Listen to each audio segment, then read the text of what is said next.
इसलिए कश्मीर को पता चल गया, केरल को पता चल गया, और जो कल और परसों कह रहे थे कि हम सर्वे नहीं होने देंगे, एक ऑर्डर डिस्ट्रिक्ट मजिस्ट्रेट का आया, पुलिस को इंस्ट्रक्शन दिए गए कि पत्ता नहीं हिलना चाहिए, तो उन्होंने कस के कुर्ता पकड़ लिया कि हिलना चाहिए।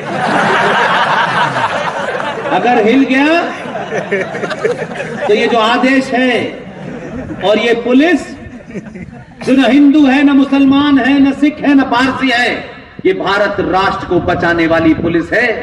और अगर इनको आदेश मिला तो इनकी खूबी यह है, ये मारते ज्यादा है, गिनते कम है। एक आदेश के बाद आज दुनिया की सबसे बड़ी सच्चाई, जो 500 साल से इस देश में डराने की मानसिकता और संस्कृति ने छुपा रखी थी, एक डिस्ट्रिक्ट मजिस्ट्रेट बनारस के ने आदेश किया, किसी भी कीमत पर सरकारी इस काम में विघ्न नहीं पड़ना चाहिए, तो कुछ बोले नहीं। और आज पूरी टीम जब उस ज्ञान व्यापी मस्जिद के नीचे गई, जहां बहुत सारे तहखाने थे, जहां बाबर और औरंगजेब इनके अब्बाजी सोना रख गए थे, उनसे कहा इनकी जांच करो। और जब आज सच्चाई से जांच हुई है, ये घटना शाम की है, आपको नहीं पता होगी, लेकिन मुझे इस बात का गर्व है, मेरे छोटे भाई विष्णु शंकर जैन, सुप्रीम कोर्ट के लॉयर, जो सिर्फ ऐसे ही मुद्दों को अपने जीवन का लक्ष्य बना रहे हैं। विष्णु शंकर जैन कोर्ट के आदेश के साथ एक वकील की हैसियत में, जिन्होंने इस केस में पिटीशन दायर की, उनको भी नीचे जाकर के देखने का मौका मिला। इसलिए काम जो बताया गया वो तो किया ही, लेकिन समझदारी का सरकारों से कोई लेना देना नहीं है। आपको तय करना है कि ये जो भी व्यवस्था है, जैसी भी है, इसमें 50 ऐसी चीजें होंगी जिनसे हम शायद एक राय न रखते हो, लेकिन फिर भी इसी व्यवस्था में से अगर आपके मन में अपने राष्ट्र, अपने आदर्शों, अपने सरोकारों, अपनी मान्यताओं और परंपराओं के प्रति एक जागृति है, तो आप उसमें से कैसे रास्ता निकालते हैं, इसकी जीवित मिसाल देना चाहते हैं। विष्णु शंकर जैन आज थे वहां, और वहां जब गए तो वहां उनको एक कुआं मिला, कुएं में पानी था, और वजू समझते हैं क्या होता है? नमाज पढ़ने से पहले हाथ पैर से अपने मुंह से गंदगी को दूर करने को वजू कहते हैं। उस कुएं में सोचिए जरा, जिन देवताओं को, जिन मंदिरों को हम अपनी आस्था का केंद्र मानते हैं, चाहे वैष्णो देवी हो, चाहे तिरुपति हो, चाहे आसाम में कामाख्या हो, उज्जैन में महाकाल हो, चाहे नासिक के अंदर ज्योतिर्पीठ है वहां, ये सब जगह पूरी दुनिया इसको मानती है, और मैं इससे पूरी तरीके से एक राय हूं।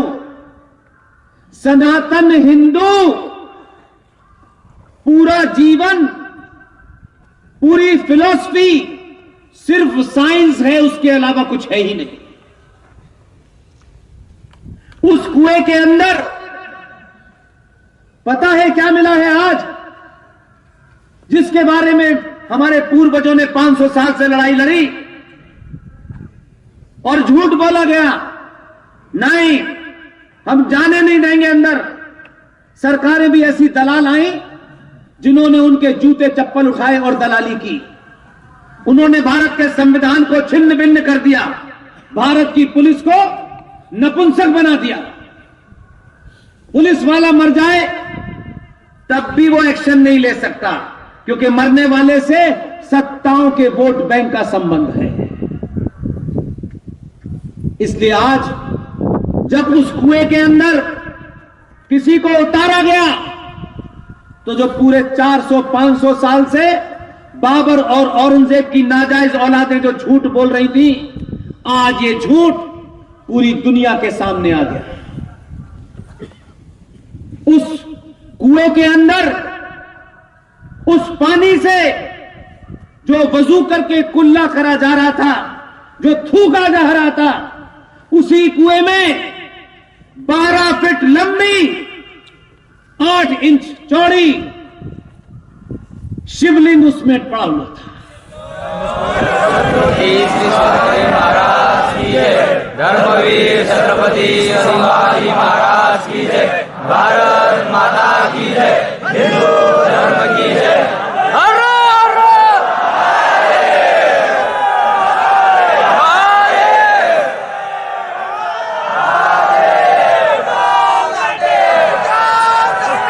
यही तो बात है।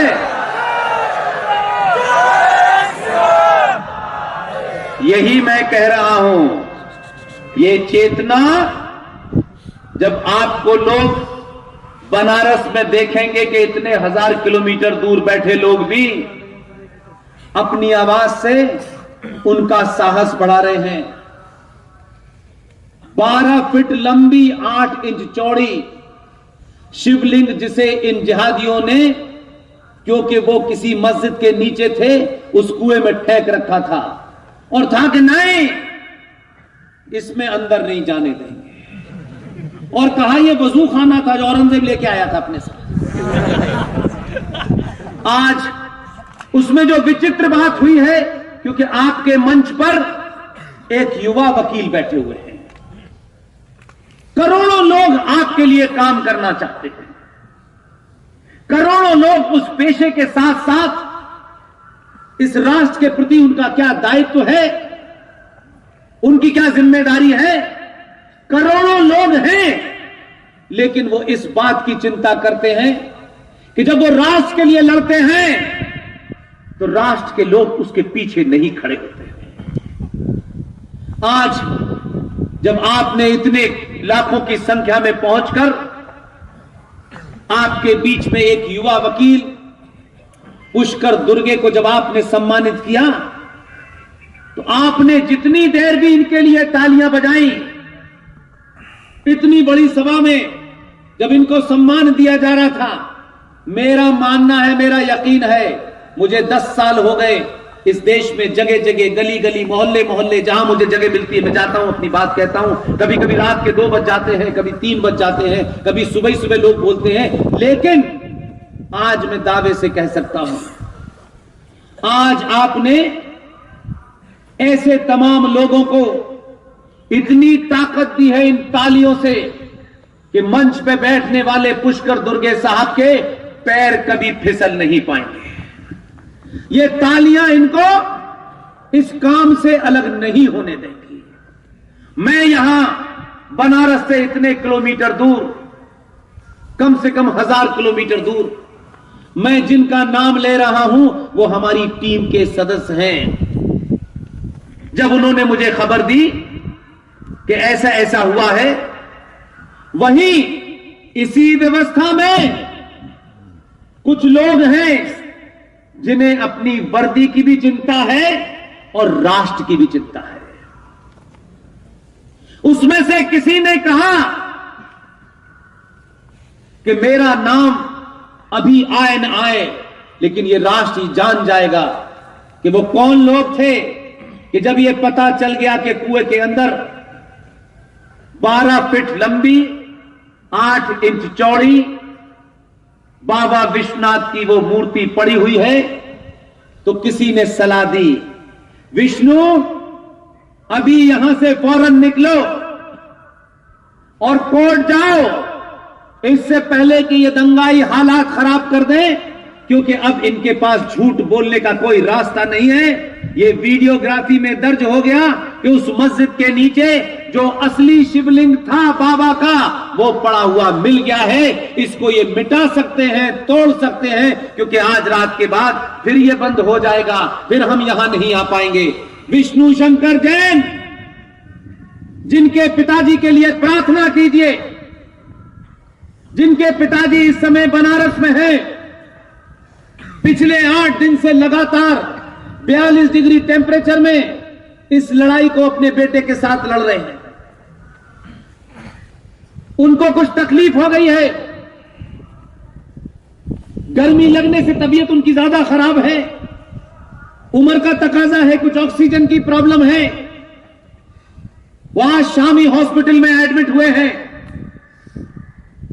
लेकिन फिर भी जैसे ही उन्हें होश आया, बेटे से पूछा क्या हुआ, और आप यकीन मानिए बड़ी बड़ी पार्टियों ने, बड़े बड़े संगठनों ने उस आदमी को कहा आप एमपी बन जाइए, आप एमएलए बन जाइए।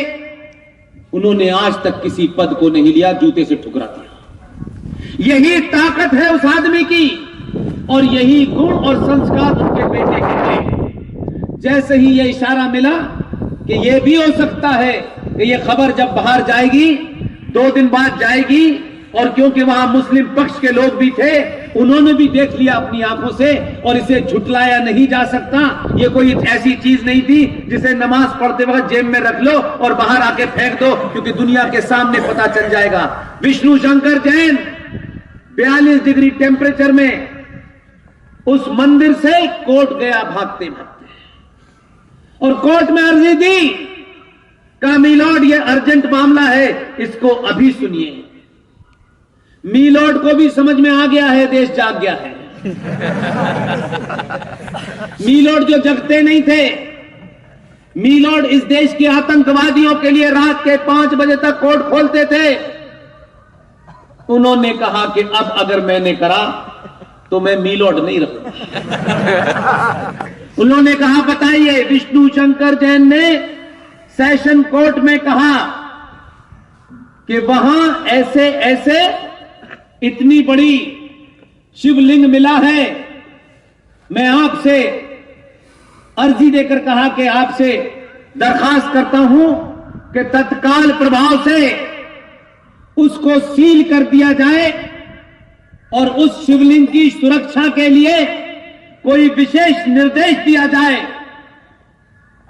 14 में सरकार बदली थी आपने, 19 में आपके तेवर बदले तो व्यवस्था बदल गई। जज साहब ने कहा तत्काल ऑर्डर दिया। रवि कुमार दिवाकर साहब ने अपने ऑर्डर में लिखा कि जो शिवलिंग मिला है उसको सील बंद किया जाए, और जहां वो है उसके बाहर सीआरपीएफ की टुकड़ी लगा दी जाए। यह ऑर्डर शाम को हुआ, तब से सन्नाटा है। ये सन्नाटा भारत राष्ट्र के हर सनातनी को अपने अपने शहर में कर देना है, और कम से कम 1000 साल तक इस दोष को तोड़ने वाली शक्तियां, भारत राष्ट्र को गाली देने वाली शक्तियां, हमारे आस्थाओं के केंद्र को लूटने वाली शक्तियों के अंदर इतना कमजोर करना है उनको कि उनकी नस्लें भी दोबारा से उनका नाम लेने से डरे।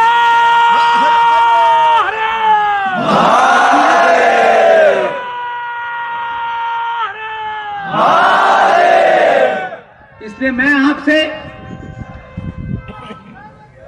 2 बातें कहता हूं। जब भी किसी सभा में जाता हूं, जय श्री राम का लोग नारा लगाते हैं।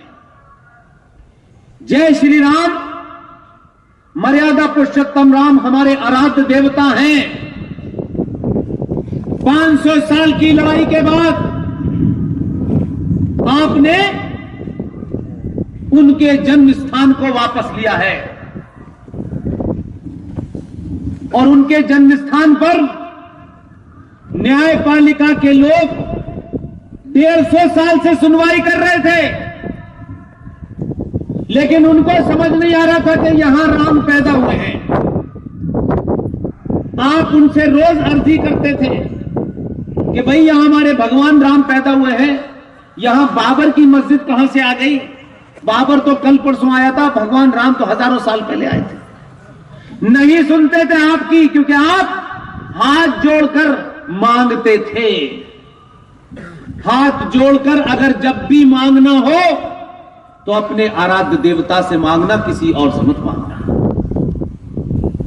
आपके हाथ जोड़ने की शक्ति को लोगों ने दुर्बलता समझ लिया, व्यवस्था ने दुर्बलता समझ लिया, लेकिन फिर आपने 2014 में हाथ खोल दिए